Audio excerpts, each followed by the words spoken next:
It's called Joint Effort. It's an effort done by basically myself and my writing partner, Henry Parker.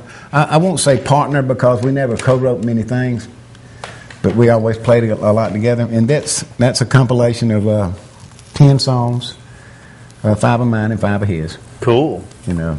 Hold this one up so they can. Yeah. That's the best looking one, see, because it's got the best looking guy on it. Dude, he's a stud. This one is called Life Is Just a Song. That's the title cut. You know, this joint effort was done in my studio behind my house on an old 4-track cassette recorder. Wow. So Henry and Brad Strickland, who used to manage the loft, he's still living in Columbus. I don't know what he's doing now. Anyway, he played drums on that CD. But when we first started doing this one, all Brad had was a pair of little bongos. You know, beep, beep, beep, beep, beep, beep, beep, you know. Yeah. So when he got out there, Henry and I finally shamed him into going down to Larry Rose Music. Plug you, Larry. And Larry worked a deal with him, and he bought him a set of congas, nice congas. So that's what he's playing on this CD is those congas that we shamed him into buying. That's awesome. I mean, you know, it was a good thing. And this one, Life Is Just a Song, it was recorded at Whistle Stop Studios in Smith Station. Cool. Larry McGuire was our engineer, and he and I produced it. And you know, that's both of these local CDs. Yeah. Not only the artists are here, so are the studios. Yeah. And they're available on at CD Baby. Cool. You know, maybe they can put a little streamer across that. It shows my web page and stuff like that. You know, if you want to buy one, buy one. I got another CD also. That's more of a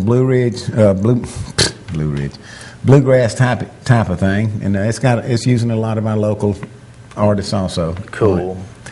All mine use local artists for the most part. You know, all of our people around here play on my stuff, and I hope they will continue to. Yes.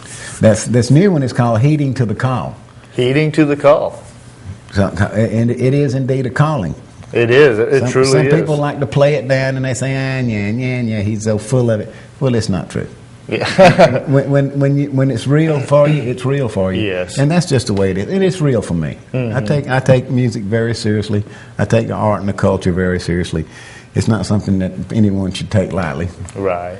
You know, it's serious. It's real stuff. It is. It is a part of our society. It is it's legitimate art. It's us. So that leads me into the closing question for the interview. Out there in numerous houses are people sitting who would like to play music, but maybe they haven't quite got up the nerve to actually come out and play in front of people, insecure or whatever. What would you say to people who are aspiring musicians who have not quite got into the scene for whatever reason? Well, you know, I don't encourage music from everybody. Everybody's not going to play music. Everybody who picks up a guitar is not going to continue to play it. They're not going to grow. They're not going to.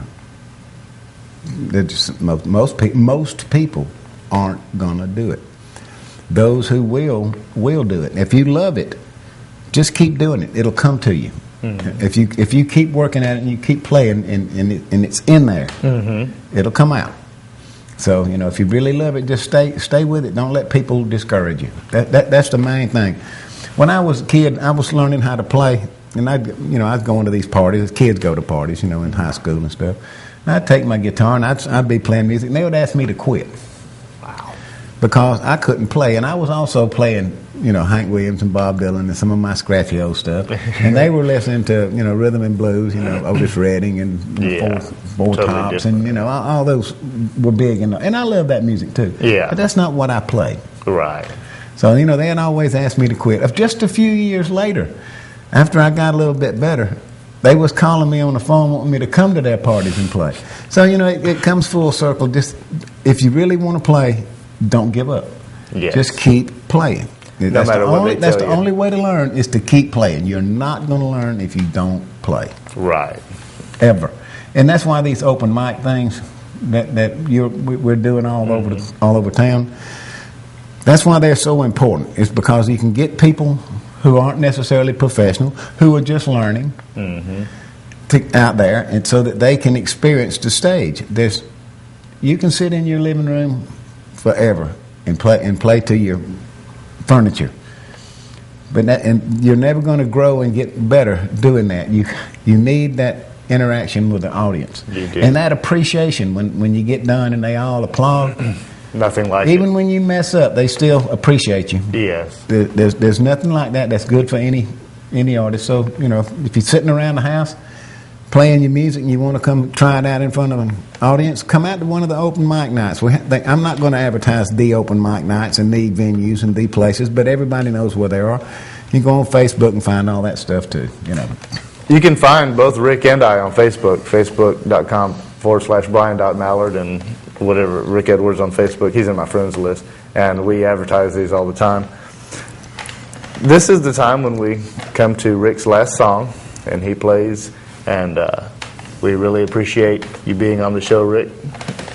There we go. Thank you, sir. I'm glad to be here, and thanks for having me, Brian. I appreciate it. Thank you for coming. Very, very honored to have you here. Thank you, sir. We hope you have enjoyed this episode, and look forward to seeing you next time, and we hope you have a good week. I'm Brian Mallard. Hello, everybody. My name is Rick Edwards.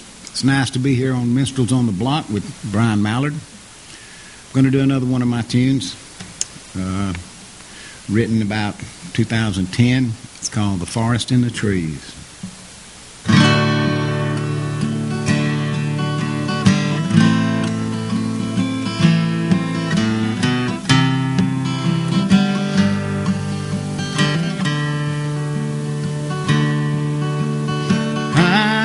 Fell into a fitful sleep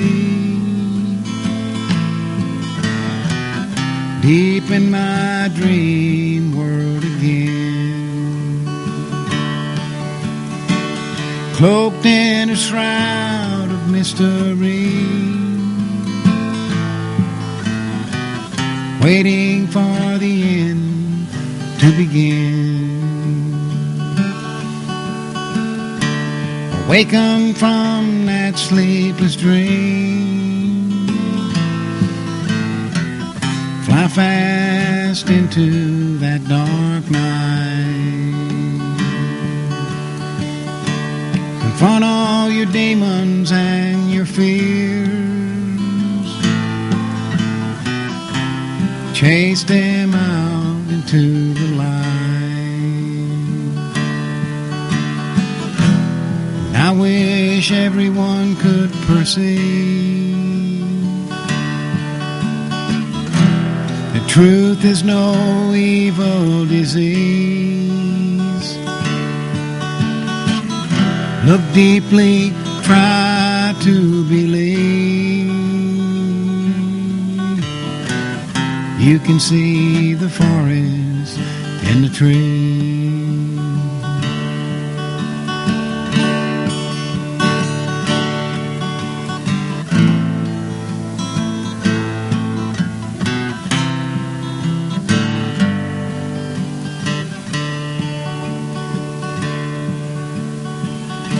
Sometimes it all seems like a dream, disguised as reality. But I know in my heart of hearts, we have never been free. Chained by the laws of God and men, keep us in check and at bay, meant to keep us safe and secure, so we can have nothing to say. I wish everyone could perceive the truth is no evil disease. Look deeply, try to believe. You can see the forest in the tree. Look deeply, try to believe. You can see the forest in the tree. You can see the forest in the tree.